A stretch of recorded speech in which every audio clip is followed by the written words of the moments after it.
ते म्हणतात काय कोंबलं तरी आम्हाला मजा येते म्हणतात. मजा कशाची येते तुम्हाला? ते म्हणतात खरं सांगू का, शाळेतली आमच्या मॅडम असतात त्यावेळेस बाई म्हणायचं शाळेतल्या शिक्षकांना, तर शाळेतल्या बाई आणि घरातली आई, ही आई पण आम्हाला काही बोलू देत नाही, बाई पण आम्हाला काही बोलू देत नाही. ते नुसतं सांगतात हाताची घडी तोंडावर बोट, गप बस, मी सांगते ते ऐक, लिहून घे, तुला काय कळतं, तुला काही कळत नाही, मी जे सांगते तेच खरं, असं सांगून आम्हाला बोलूच देत नाही. आणि हा जो मधला काळ असतो ना, त्या बस मधला, रिक्षा मधला, जरी कुंभून भरले असले तरी सुद्धा आमचं ऐकायला कोणीतरी असतं तिथे. आम्ही सांगतो, कोणीतरी ऐकतो, आम्ही खूप एन्जॉय करतो ते. आणि म्हणून आम्हाला तो काळ सर्वात आनंदाचा वाटतो. म्हणजे मुलांना नेमकं हवंय काय ते त्यातून कळालं की मुलांना कान हवेत शिक्षकांचं. आणि त्यामुळे शिक्षकांनी एक पद्धत केली पाहिजे. आम्ही आमच्या शाळेत ती पद्धत केली की तुमचा जर 40 मिनिटाचा पिरियड आहे तर 20 मिनिटं शिक्षक बोलेल आणि 20 मिनिटं मुलांनी बोलायला मोकळे ठेवले पाहिजे. निम्म्याच निम्म विचारू देत प्रश्न मुलांना. प्रश्न विचारण्याचं सामर्थ्य मुलांमध्ये निर्माण झालं पाहिजे. हे सामर्थ्य कृष्णानं अर्जुनात निर्माण केलं की तू विचार, तुला काय विचारायचं ते विचार. आणि म्हणून कृष्णाला कृष्णम वंदे जगद्गुरु असं आपण म्हणतो. जगाचा गुरु आहे तो. आपण काहीतरी शिकणार आहोत की नाही त्या जगद्गुरु पासून. मी जर माझ्या वर्गातला गुरु आहे, शिक्षक आहे, तर मी बोलतं केलं पाहिजे माझ्या शिष्यांना, माझ्या अर्जुनांना. या कृष्णानं मोकळीक दिली, तुला काय विचारायचं विचार. आम्ही विचारत येत नाही मुलांना. आणि आता फार सोपं हो खरं तर, काय गुगललाही विचारू शकतात. मुलं तुम्हाला कशाला विचारते? चॅट जीपीटीला विचारलं तर सगळ्यात फास्ट उत्तर येतात.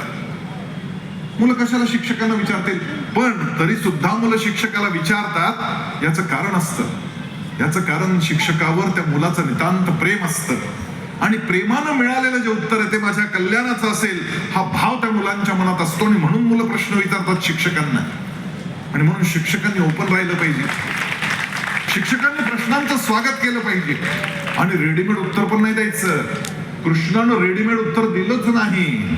कृष्णाला रेडीमेड उत्तर द्यायचं असतं तर एका ओळीत सांगितलं असतं, उठ, चालव बाण, संपला विषय. सांगितलं. एवढे 18 अध्याय सांगायची गरज काय होती? शेवटच्या अध्यायात तर कृष्णानं सांगितलं असं की मी तुला जे मला सांगायचं होतं ते सगळं सांगितलंय, आता तुला जे योग्य वाटतं ते तू कर, असं म्हटलंय कृष्ण. रेडीमेड उत्तर नाही दिलं. हे एवढे पर्याय, त्यातला नेमका योग्य पर्याय काय तो तू शोधून काढायचास. मग दुसऱ्या अध्यायात सांख्ययोग सांगितला, तिसऱ्या अध्यायात कर्मयोग सांगितला, 12व्या अध्यायात भक्तियोग सांगितला. असे वेगवेगळे 18 योग सांगितले आणि तुला आता जे करायचं ते कर म्हणाल. त्यामुळे शिक्षकांनी पण रेडीमेड उत्तर नाही द्यायची. मुलांना शोधू द्यायचं. कुठं सापडेल त्याचं उत्तर याचा पत्ता सांगायचा. मी शाळा मुद्दाम आधी जाऊन पाहून आलो. 75 वर्ष जुनी शाळा आहे. अनेक उत्तम पुस्तकं लायब्ररीमध्ये उपलब्ध आहेत. शिक्षकांनी सांगितलं पाहिजे, जा त्या लायब्ररीत, त्या कपाटात तुला एक पुस्तक सापडेल, त्या पुस्तकात या प्रश्नाचं उत्तर सापडेल, घरी घेऊन जा पुस्तक. मुलांनी वाचतं झालं पाहिजे. मुलांनी वाचलं पाहिजे आणि त्यातून आपल्याला हवं ते उत्तर शोधायचा प्रयत्न केला पाहिजे. अगदी गुगलला जरी विचारलं ना, टिंबकटू कुठे आहे, टिंबकटू काय आहे, गुगल बरोबर उत्तर देतं. तुम्ही करून पहा घरी गेल्यानंतर. गुगल सर्च मध्ये जा आणि लिहा टिंबकटू. हे टिंबकटू म्हटलं की 15-20 उत्तरं येतात.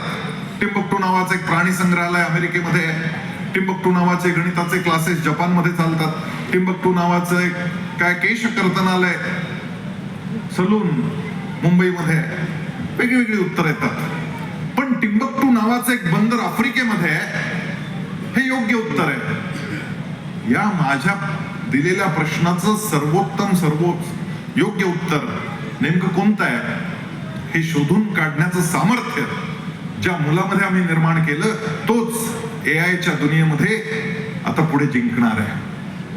कारण आर्टिफिशियल इंटेलिजन्सच्या कालखंडामध्ये केवळ पाठांतर करून आलेली मुलं ही कुचकामी ठरणार आहेत. आणि जी मुलं शोधक प्रवृत्तीची आहेत, संशोधन करणारी आहेत, जी मुलं वेगळा विचार करणारी आहेत, चाकोरी बाहेर जाऊन विचार करतायत, अशा चाकोरी बाहेर असलेल्या मुलांना जास्त जवळ करण्याची आता वेळ आहे. कारण तेच नेतृत्व करणार आहेत पुढच्या कालखंडात.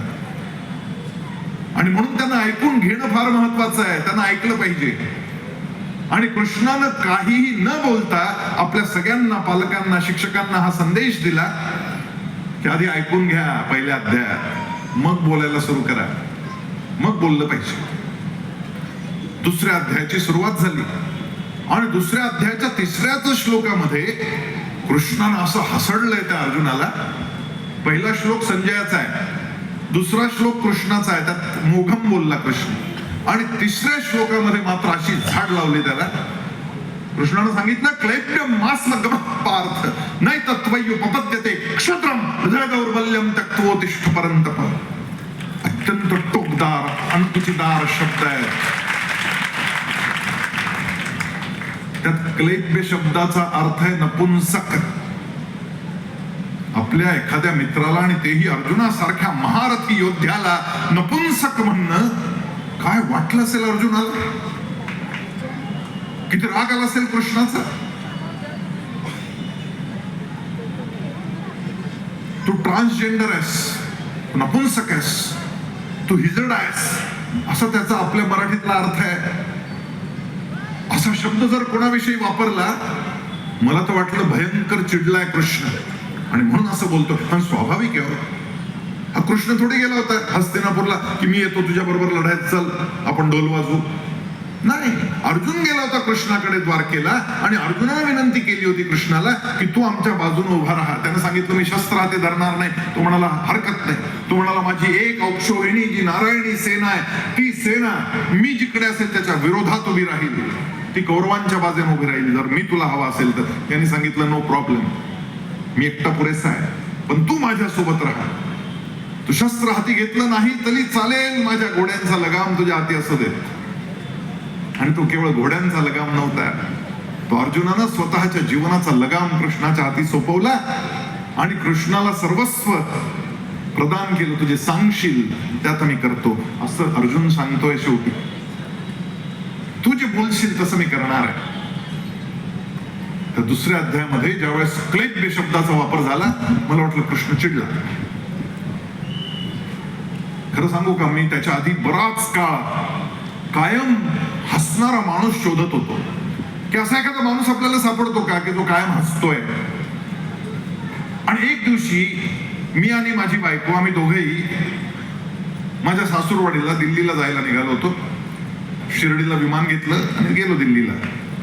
आणि रस्त्यामध्ये मला एकदम साक्षात्कार झाल्यासारखं मी बोललो, जणू काही एखाद्या शास्त्रज्ञाला नवा शोध लागावा आणि युरेका युरेका म्हणत त्यानं बाथरूमच्या बाहेर पळत यावं, कपडे न घालता. तितक्या उत्साहात मी माझ्या बायकोला म्हणालो, अगं सापडला सापडला. काय म्हटलं, मी नाही की तुला बोललो होतो कायम हसणारा मनुष्य. म्हणा कोण? म्हटलं ती एअर होस्टेस. तुम्ही टाळ्या वाजवताय. मी माझ्या बायकोकडे पाहिलं आणि तिची नजर पाहिल्यावर मला वाटलं आता महाभारताचं युद्ध बहुतेक इथेच घडेल.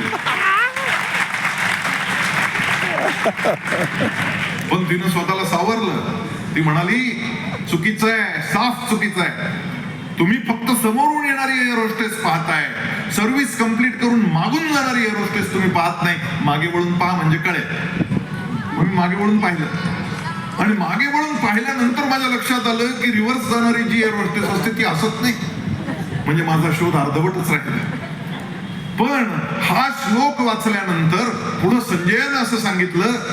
संजय म्हणतोय की मी जे काही पाहतोय आणि मी जे काही ऐकतोय आणि कृष्ण जे काही सांगतोय त्या अर्जुनाला, हे सगळं तो हसत हसत सांगतोय. विथ स्माइलिंग फेस तो हसत हसत बोलतोय. प्रहसन्निव भारत सेनयोर उभयोर मध्ये विषीदन्तमिदं वचः. विषादानं ग्रस्त झालेल्या अर्जुनाला दोन्ही सेनांच्या मध्यभागी उभं राहून हसत हसत अर्जुनाला हे सांगितलंय. आणि त्यामुळे कृष्णाच्या कोणत्याही प्रतिमेत कृष्ण टेन्शन मध्ये आला असं आपल्याला कधी दिसत नाही. आणि आम्ही मात्र भयंकर टेन्शन मध्ये येतो प्रत्येक छोट्या छोट्या गोष्टीला आणि विशेषतः परीक्षांना. आणि शिक्षक तेही भयंकर टेन्शन मध्ये फिरतात आणि विशेषतः वर्गात प्रवेश करताना त्यांचा चेहरा पाहण्यासारखा असतो आणि मुलं लक्ष देऊन पाहत असतात शिक्षक कसा येतोय वर्गामध्ये. आणि शिक्षक जर टेन्शन मध्ये दिसला तर पोरांना कळतं की आज यांच्या घरी काहीतरी गडबडलंय, आता जरा शिस्तीत राहा. आणि ज्या वर्गातला शिक्षक हसत हसत वर्गात जातो त्या दिवशी त्यांचा तो जो पिरियड असतो तो अत्यंत रंगतो, तो पाठ अतिशय रंगतदार होतो आणि मुलं एन्जॉय करतात. हे शिक्षकाचं स्मित हास्य मुलांना कम्फर्टेबल करतं. हे त्या जगद्गुरूनं सगळ्या शिक्षकांना काहीही न सांगता सांगितलं, प्रहसन